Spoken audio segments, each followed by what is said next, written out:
नमस्कार, भारत लाइव ही देख रहे हैं आप। भारत लाइव में पंचनामा देख रहे हैं। घबराइए नहीं, पंचनामा का सीरीज चल रहा है। तीसरा खेप आ गया है पंचनामा का। बिहार में मंत्रिमंडल का विस्तार तो हो गया, जिसको लेकर के आप भी आशान्वित थे, हमारी टीम भी आशान्वित थी, लगातार लगी हुई थी, डटी हुई थी कि किनको किनको मौका मिल रहा है। अब क्या कुछ है वास्तविक स्थिति, और पुराने वीडियोज़ को जाकर के उठा के देखिए। हमने जो समीकरण बताए थे उसके मुताबिक ही सारी चीज़ें हुई है। लेकिन चलिए, अब जो है मंत्रिमंडल तो विस्तार हो गया, लेकिन बिहार में एनडीए के बीच, एनडीए मतलब हम दो पार्टियों के बीच की बात कर रहे हैं, मुख्य रूप से जदयू और भाजपा के बीच प्रॉक्सी वार शुरू हो गया है। अब प्रॉक्सी वार क्या होता है और इस बिहार की राजनीति में और प्रॉक्सी वार कैसे ये तालमेल बिठा रहा है, कैसे प्रॉक्सी वार बिहार की राजनीति में इंटर कर गया, कब इंटर कर गया, क्या आयाम करेगा, इस वार के क्या नतीजे होंगे, डॉक्टर साहब है ही तो उन्हीं से पूछ लेते हैं। तो सर, ये प्रॉक्सी वार और बिहार में मंत्रिमंडल का विस्तार, बात कुछ जो है लोगों के नज़रिए में जच नहीं रही है। देखिए, अब तक राजनीति में आप लोगों ने सुना है कोल्ड वॉर, हाँ, जो अलग अलग गुटों में होता रहता है जी। अक्सर कोल्ड वॉर सहयोगियों में ही होता है, जी, गठबंधन के सहयोगियों में ही। तो अब तक ये जो सरकार बनी थी, भाजपा और नीतीश कुमार के बीच कोल्ड वॉर चल रहा था। हाँ बिल्कुल। कोल्ड वॉर भाजपा के समुचित कह देना भी सही नहीं होगा। भूपेंद्र यादव की टीम जी, और कहीं ना कहीं नीतीश कुमार की जो टीम है, इन दोनों के बीच कोल्ड वॉर चल रहा था। जी, लेकिन अब जब परिस्थितियां बदली हैं, जब इंटरफेयर किया है अमित शाह ने, तो भाजपा के जो चार अलग अलग गुट बन गए थे, जी, वो कुछ हद तक सधे हैं। लेकिन आप एकाएक कोल्ड वॉर को खत्म नहीं कर सकते हैं। बिल्कुल। प्रथम विश्व युद्ध में हमने देखा था कोल्ड वॉर लगातार चला था, जी, इसमें जर्मनी बहुत हद तक इन्वॉल्व थी, बहुत सारी चीजें हुई। लेकिन हम कोल्ड वॉर की चर्चा नहीं कर रहे हैं आज, इसलिए समय वेस्ट नहीं करूंगा इस पर। आज हम बात कर रहे हैं प्रॉक्सी वॉर की, जो द्वितीय विश्व युद्ध में कहीं ना कहीं वो पूरी तरह से औचित्य में आया था। जी, इसमें हुआ क्या था, बहुत साधारण शब्दों में और जल्दी समझा देता हूं आप लोगों को। जब दो मुख्य लड़ने वाली शक्तियों के पीछे कोई खड़ा हो, जी, यानी अगर मुझे लड़ना है किसी से तो मैं खुद नहीं लड़ूं, आपको सामने कर दूं, जी, जैसा कि अमेरिका ने किया था। जी, और अमेरिका के इस रवैये को सभी तो नहीं पकड़ पाए थे, लेकिन जापान ने पकड़ लिया था। और जापान ने पर्ल हार्बर पर हमला किया था, बिल्कुल। जिसके बाद अमेरिका इतना बौखला गया कि उसने हिरोशिमा और नागासाकी पे बम गिरा दिए, परमाणु बम, जी, जिनके चलते मतलब अमेरिका को माफ कर पाना संभव नहीं है। आज भले ही अमेरिका विश्व शक्ति बन जाए, कोई भी ज्ञान की बात करे, उसके जो पॉर्न स्टार्स हैं, उसके जो स्टार्स हैं, वो हमारे यहाँ चल रहे किसान आंदोलन पर ट्वीट करें और वो सो कॉल्ड अपना जो एक सॉफ्ट साइड दिखाने की कोशिश करें, लेकिन अश्वेतों के ऊपर जितना अत्याचार अमेरिका में हुआ है, जितना अत्याचार नेटिव अमेरिकन पर अमेरिका में आए हुए जो अतिताई हैं उन्होंने हमला किया है, उन सबको भूल जाना इतना भी आसान नहीं है। जो नहीं जानते हैं वो इस लफड़े में फंस सकते हैं, इन बातों में हम नहीं फंसते हैं। बिल्कुल ही किसान आंदोलन हमारा आंतरिक मामला है, बिल्कुल ही ये आंतरिक मामला कहकर भी कई लोग फायदा उठा रहे हैं। जी बिल्कुल। लेकिन हम किसानों के साथ खड़े हैं जी। लेकिन हाँ, ये भी बात सही है कि किसी और की आवश्यकता इसमें नहीं थी। अब प्रॉक्सी वार पर वापस आता हूँ जी। अमेरिका की बात मैंने स्थापित कर दी, प्रॉक्सी वार क्या होता है ये मैंने स्थापित कर दिया। बिहार भाजपा में ये तय था कि जब ये मंत्रिमंडल का विस्तार होगा तो एक बड़ा गुट नाराज होगा जी। बिल्कुल। 8 मंत्री बनाए गए हैं जदयू की तरफ से जी, 9 मंत्री बने हैं भाजपा की तरफ से जी। आसान नहीं है सभी को एडजस्ट कर पाना। पिछली बार भी कई लोगों को टिकट नहीं मिल पाया था जी, कई बागी होकर एलजेपी की तरफ से चुनाव लड़े थे जी। नीतीश ने भी कई का टिकट काटा, बिल्कुल, कुछ राज्य की तरफ से चुनाव लड़े थे जी। तो पता है कि युद्ध मतलब कोलेटरल डैमेज होगा जी। बिल्कुल। चुनाव मतलब कोलेटरल डैमेज होगा। कोलेटरल डैमेज क्या होता है, आप जाते हैं कहीं भी किसी युद्ध में लड़ने के लिए तो कुछ चीजें निछावर करनी पड़ती हैं जी। कभी सैनिक, कभी संपत्ति, वो कोलेटरल डैमेज कहलाता है। अक्सर युद्ध में मरे हुए सैनिकों को कोलेटरल डैमेज लोग कहते हैं, यानी कि जो स्टॉक में आपके पास चीजें हैं, जो आप नुकसान आप सह लेते हैं, जो आप मान के चलते हैं कि नुकसान होगा ही होगा, बिल्कुल। वही कोलेटरल डैमेज यहाँ चुनाव में हुआ था।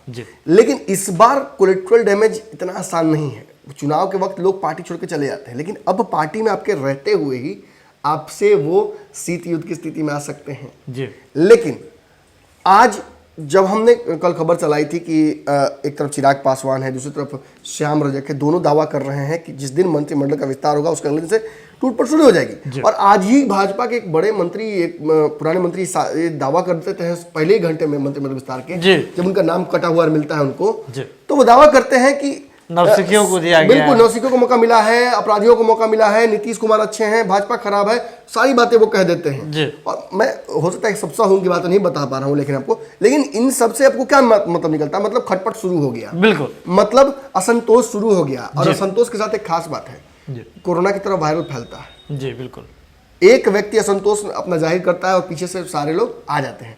नीतीश कुमार के कई मंत्रियों को रिपीट नहीं किया गया, कई मंत्री चुनाव हारे हैं, उनको लगता है कि भाजपा ने हरवाया है, अब भाजपा से बदला लेना चाहते हैं और नीतीश कुमार भाजपा के साथ है। ये तो बड़ा, और तो इम्यून सिस्टम हो गया ये, बिल्कुल, ये तो ऐसी बीमारी होगी कि खुद ही अपने आप को बार बार आप ठीक ही नहीं कर सकते उसको। तो ऐसी स्थिति में नीतीश कुमार और भाजपा हैं, तो ये कहीं से भी नेचुरल नहीं कहा जा सकता इस अरेंजमेंट को। और इसी अरेंजमेंट में जब आज मंत्रिमंडल का विस्तार हुआ है तो नीतीश कुमार और भाजपा के बीच प्रॉक्सी वार शुरू हो गया है। अब मैं ये बताना चाहूंगा कि कैसे शुरू हुआ। बिल्कुल, इस मंत्रिमंडल के विस्तार में 2-3 नामों को आप ध्यान से देखिएगा। एक जमा खान है जिन्हें उठाकर लाया है, जी बिल्कुल, उस गठबंधन से लाया जिसमें कुशवाहा की पार्टी थी मायावती जी के साथ, बीएसपी के एकमात्र विधायक को तोड़कर लेके अपने साथ आए। एक और सुमित सिंह जो थे निर्दलीय, उनको भी लाया गया। इन दोनों को उन्होंने मंत्री बनाया है। ये दोनों मंत्री जरूर बन गए हैं, लेकिन आप मुझे ये बताइए, क्या इनके विभाग में इनका चलेगा? जी नहीं। नीतीश कुमार के हाथ में इन दोनों का रिमोट रहेगा, जैसा कि पूर्व में श्याम रजक का भी था, आज अशोक चौधरी का भी है, कई भाजपा के मंत्रियों का शुरू से रहा है, जैसे कि प्रेम कुमार थे, नंदकिशोर यादव थे। बिल्कुल। एक और नाम मैं ले रहा हूं, भाजपा के कोटे से नितिन नवीन जी बांकीपुर के जो विधायक हैं, इनको मंत्री बनाया गया है। क्या ये नीतीश कुमार के प्रॉक्सी के तौर पे काम नहीं करेंगे? बिल्कुल। क्या ये सुशील मोदी के प्रॉक्सी सुशील मोदी के गुट से ही आते हैं? आपने तो एक खबर ही भारत लाइव की टीम ने एक चलाई थी जिसमें और देखिए, अक्सर ये खबरें जब हम कहते हैं तो लोग उस समय भरोसा नहीं करते हैं, रिएक्शन जब आने लगेगा तब लोगों को पता चलता है। आज सुशील मोदी की एंट्री हो गई है, उनका प्रॉक्सी एंटर कर गया है, बिल्कुल, और उसी प्रॉक्सी के तहत अब भाजपा के साथ प्रॉक्सी वार होगी। बिल्कुल, भाजपा ने भी किया है, भाजपा ने शाहनवाज हुसैन को प्रॉक्सी बनाकर भेजा है। भाजपा ने उस समाज को एक हद तक मुझे लगता है कि अपने काबू में करने की कोशिश की है, और नीतीश कुमार को स्ट्रॉन्ग मैसेज दिया है कि अल्पसंख्यक हमारे यहाँ से भले चुनाव जीत कर नहीं आए, लेकिन मैंने आपके मंत्रिमंडल में स्थापित कर दिया है। और मैंने आपको पहले ही बताया था कि नीतीश कुमार की असहजता शाहनवाज के सामने क्यों बढ़ जाती है, क्योंकि अटल बिहारी वाजपेयी के मंत्रिमंडल में ये दोनों मंत्री थे, और तब इन दोनों के बीच जो कद की लड़ाई थी और पद की लड़ाई थी वो चलती थी। जी बिल्कुल, ये अल्पसंख्यक मंत्री थे और नीतीश कुमार शायद उस समय कृषि मंत्री थे, शायद वो थे कृषि मंत्री, या मुझे याद नहीं पड़ा शायद, लेकिन जो भी तक कद दोनों के बीच में बहुत तगड़ी लड़ाई थी उस चीज को लेकर। लेकिन ये अब मैनिफेस्ट करेगा। बिल्कुल, मैनिफेस्ट मतलब रूप बदल कर आना। जी, बहुत सारे टर्म्स में नया रिश्ता वही सोच, हाँ थोड़ा सा डिफरेंट हो गया, बदल के आना। मैनिफेस्टेशन बोलते हैं उसको। बिल्कुल, आज मैं बहुत नए नए शब्द सिखा रहा हूँ दर्शकों को, पहले प्रॉक्सी वार सिखा दिया, फिर मैनिफेस्टेशन में सिखा रहा हूँ। उससे होता क्या है कि पुरानी रंजिश है, लेकिन अब नए दौर पे नए तरीके से, हाँ, नई नीति से प्रॉक्सी वार के तहत। तो भाजपा और नीतीश कुमार में कोल्ड वार का समय तो खत्म हो गया। ऑब्वियसली आप शीत युद्ध लंबा नहीं चल सकता है। बिल्कुल, कितने दिन आप लेके जा सकते हैं उस स्थिति में? अंततः कोई ना कोई आकर सामने से आग लगा देगा, किसी के बयान से वो चीजें इग्नाइट हो जाएंगी, और तब आप पीछे नहीं हट सकते हैं। और इसी ज्ञानेंद्र सिंह ज्ञानू का बयान, और अभी तो बयान आने शुरू होंगे, अभी तो आप देखते जाइए ना, अभी तो बहुत सारे लोग बोलेंगे। जय कुमार सिंह लगातार इन कम्युनिकेटो हैं, हम खोज रहे हैं, मिल ही नहीं रहे हैं। श्याम रजक भागे हुए हैं, सभी लोग आएंगे, सभी बोलेंगे, पत्ते खोलेंगे, और जब पत्ते खुलेंगे तो ये जो प्रॉक्सी वॉर है यहीं आके कहीं ना कहीं मैंने जो सोचा छोटे छोटे पॉइंट्स इकट्ठे किए जाएंगे। नीतीश कुमार अपने प्रॉक्सीज के आधार पर, चाहे जमा खान हो या सुमित सिंह हो या और भी लोग नेता हो, बिल्कुल, इस कैबिनेट में अपनी पकड़ बनाए रखेंगे।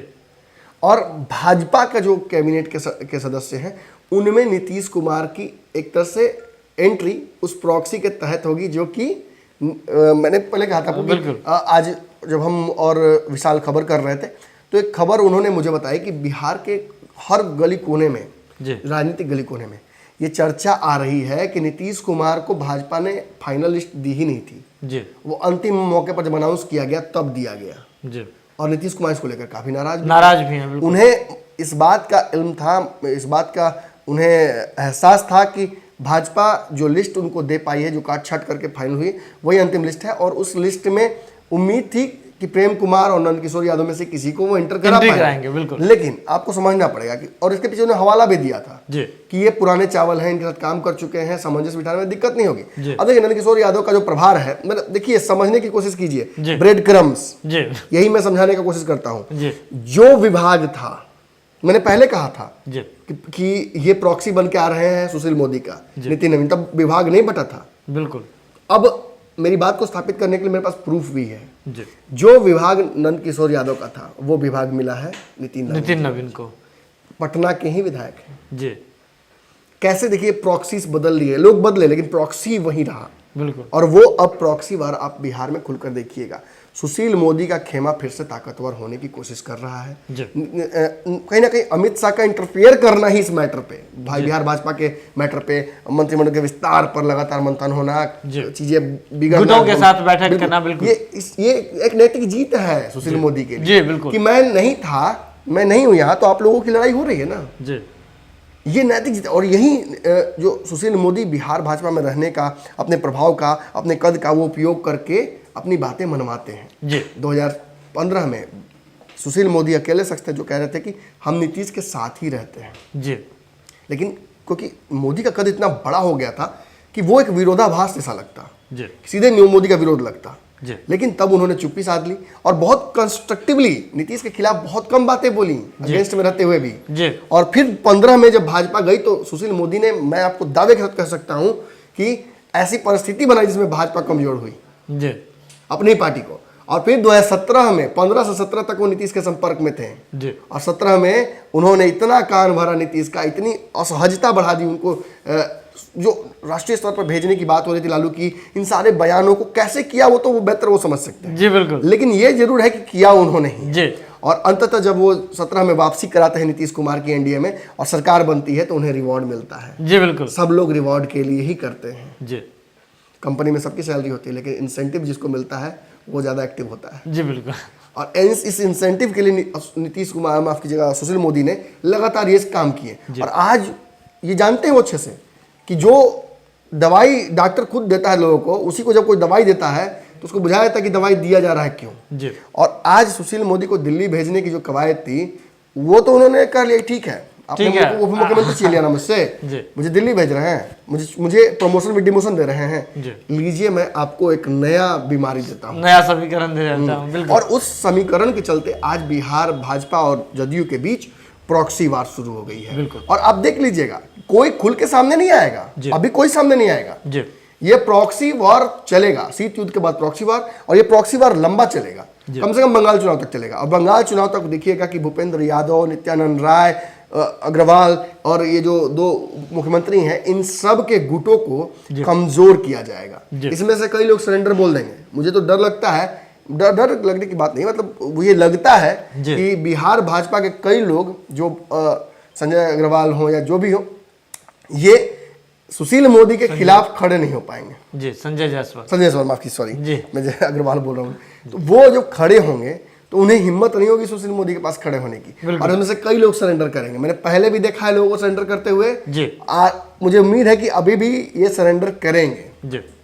देखिए आज के पंचनामा के दौरान देखिए कितनी बड़ी बात जो है सामने निकल करके आई है। पंचनामा का अलग अलग खेप चल रहा है, तीसरा पंचनामा था आज का ये, लेकिन एक बड़ी बात जो है सामने निकल करके आई है, किस तरह से मंत्रिमंडल विस्तार होने के साथ ही जो भी रणनीतिक और राजनीतिक जो संभावनाएं चल रही थी, चर्चाएं चल रही थी, उस पर विराम नहीं लगने वाला है, बल्कि विराम अब और बढ़ने वाला है और नए सिरे से बढ़ने वाला है। क्योंकि शीत युद्ध जो है वो शांत नहीं होता है, लेकिन इसके बावजूद ये तो प्रॉक्सी वार है, यानी कि सामने नहीं है, सामने से हाथों हाथ नहीं करेंगे, दो हाथ नहीं करेंगे, लेकिन पीछे से वार करेंगे।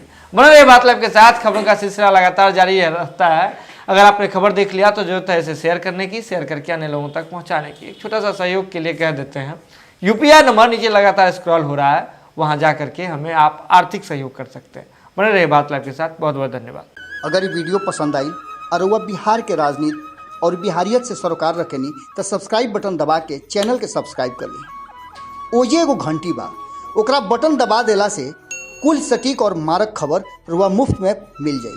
अगर रुआ पत्रकारिता के हमनी के नया प्रयोग में सहयोग कर चाहतानी तो ज्वाइन बटन दबा दी। पेटीएम नंबर नोट कर ली 9386816700। धन्यवाद।